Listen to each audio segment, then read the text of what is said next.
গতকাল আচার্যদেব কলকাতায় অবস্থান করছিলেন। দেওঘর থেকে, আশ্রম থেকে কলকাতায় এসে কালকে রাত্রে থেকে আবার আজকে ভোরবেলায় প্লেনে করে আসামে শিলচরের উদ্দেশ্যে তিনি যাত্রা করেছেন। ওখানে ওই আসামের বরাক উপত্যকা আর ত্রিপুরা রাজ্য তিনি পরিভ্রমণ করবেন। তো সব জায়গাতেই একটা আলোড়ন সৃষ্টি হয়েছে। এই যে আমরা যে ঠাকুরকে কেন্দ্র করে চলি, ঠাকুরকে আমাদের নিজেদের জীবনে নিয়ে চলি, আমরা যারা আমাদের জীবনে সবসময় একটা আলোড়ন, একটা উচ্ছ্বাস, একটা আনন্দ সবসময় লেগেই থাকে।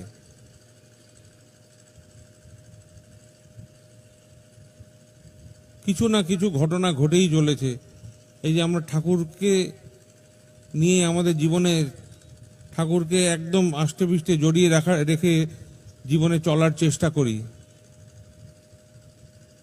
এইভাবে চলার মধ্যে দিয়েই কিন্তু আমাদের নিজেদের জীবনের যত কিছু দোষ, ত্রুটি, দুর্বলতা এগুলো নিয়ন্ত্রিত হয়।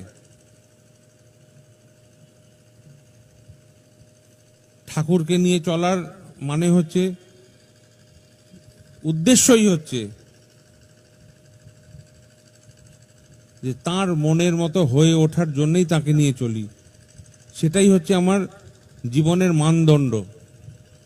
তিনি যেমনটি চান নিজেকে তেমন ভাবে কোনো না কোনো ছলে বলে কৌশলে, কোনো না কোনো কারণে, অজুহাতে, বাহানায়, কোনো না কোনো ভাবে তার সাথে যুক্ত হয়ে চলা, তার মনের মতো হয়ে সামান্য একটু চলা, এই চলার মধ্যে দিয়েই কিন্তু জীবনে সার্থকতা লাভ হয় এবং জীবন যাকে বলে একেবারে ঐশ্বর্যমণ্ডিত হয়ে ওঠে। সমস্ত দুর্বলতা ওইরকম ভাবেই নিয়ন্ত্রিত হয়, খসে পড়ে অজান্তে, নিজের অজান্তে। আমরা দেখি আমাদের কত ধরনের ত্রুটি আছে নিজেদের চলায়। আমরা সেগুলো যখন সাধারণভাবে চলি সেগুলো আমরা খেয়াল করি না, বা খেয়াল করলেও এগুলো প্রশ্রয় দিয়ে ফেলি। চলার মধ্যেই কত কিছু থাকে আমাদের, সেগুলো আমরা প্রশ্রয় দিই। আমাদের নিজেকে নিয়েই এত বেশি মমতা,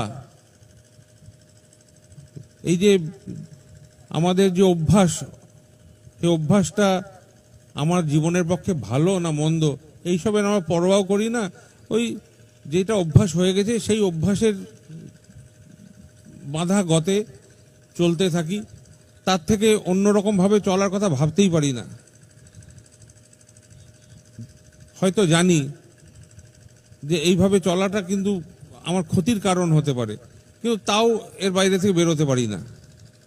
যেমন ধরা যাক, একটা মানুষ খুব ধূমপান করে, বিড়ি সিগারেট খায়।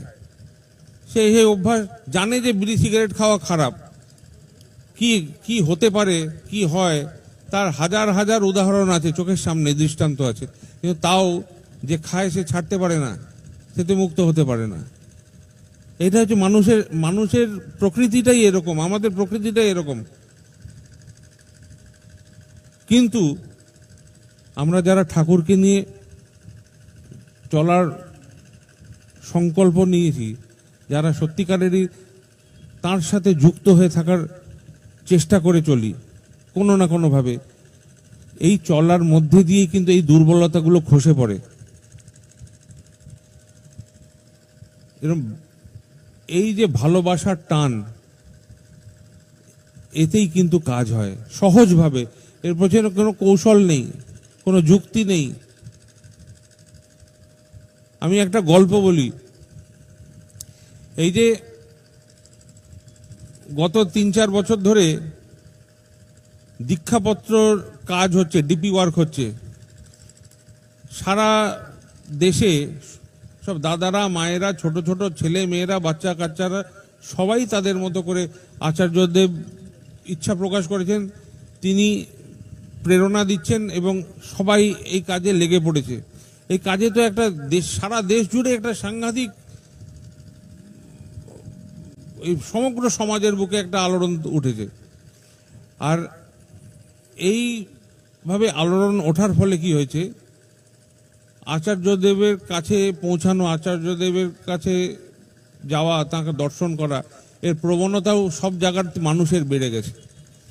তো এরকম এক জায়গা থেকে একটি ছেলে এসছে দেওঘরে আশ্রমে, আচার্যদেব নাটমণ্ডপে বসে আছেন। তো সেই ছেলেটি বলছে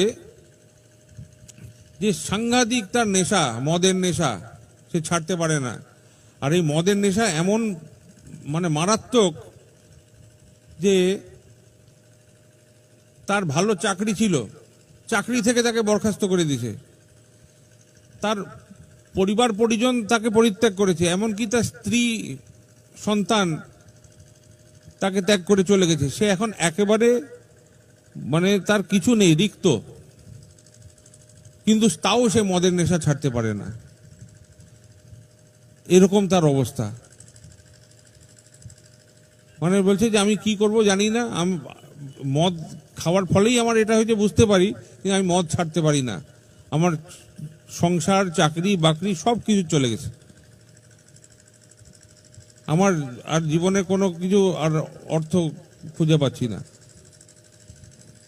আচার্যদেব তাকে ভরসা দিয়ে শুধু বললেন যে তোদের ওখানে যারা এই যে ডিপি ওয়ার্কের কাজ করে, তুই তাদের সাথে সাথে ঘুরবি, এইটা একটু মন দিয়ে আমার কথাটা তুই শোন, আর কিচ্ছু করতে হবে না, তোর মদ খা, কোনো অসুবিধা নেই, তুই সারাদিন ধরে, তোর তো এখন কোনো কাজ নেই, তুই এই তোদের অঞ্চলে যারা কাজ করে, তারা যাজন করতে যায়, বেরোয়, তাদের সাথে সাথে থাকবি,